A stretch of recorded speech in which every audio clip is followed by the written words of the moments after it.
We are sitting in our special place where we often come to meditate.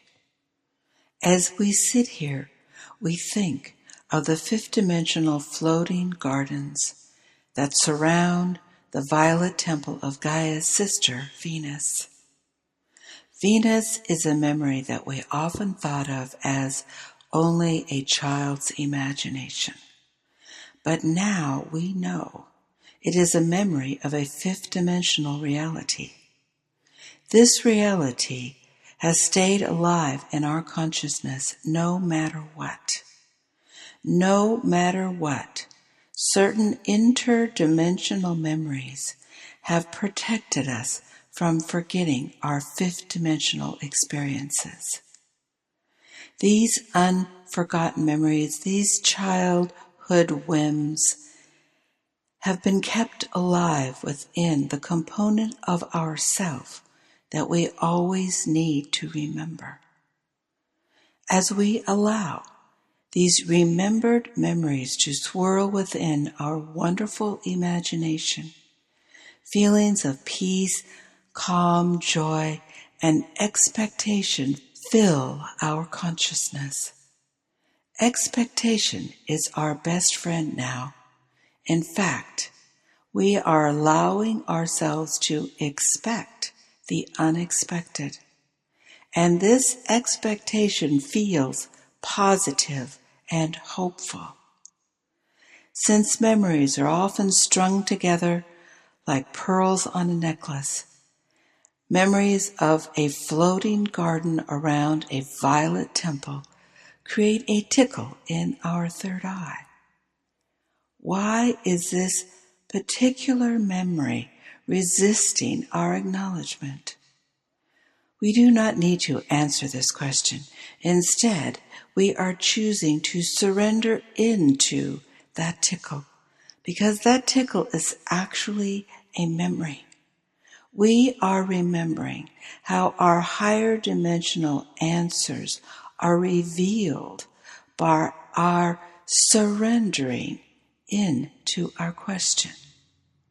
Surrendering into our question is the best way to receive a message via light language.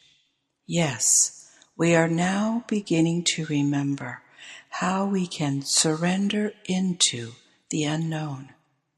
Like a young child jumps off of a high chair into the arms of a loving Father, we surrender in to the loving arms of Spirit, knowing that Spirit will catch us.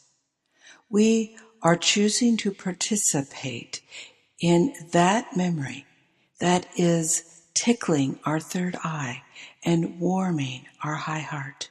Yes, there it is. We cannot directly perceive this reality, this memory, but we can feel it as it flows up from our heart and into our mind. Yes, it is the memory of absolute safety. No wonder the innocence of a child is necessary to open this memory. It is a memory of total innocence and absolute trust that we lost when we grew up. We must close our eyes and slow our breath to capture that memory within our adult form. But once we capture this memory of total innocence and absolute trust, it travels beyond the confines of our adult earth vessel and into our higher expression of ourself. Where are we now, we ask? Within this now, we are everywhere and everyone, answers our inner voice.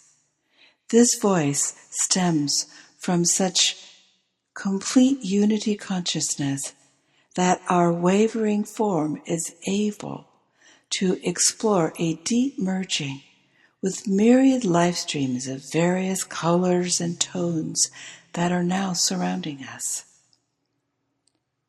We, that is floating within a cosmic sea, is filled with infinite potential and infinite possibility.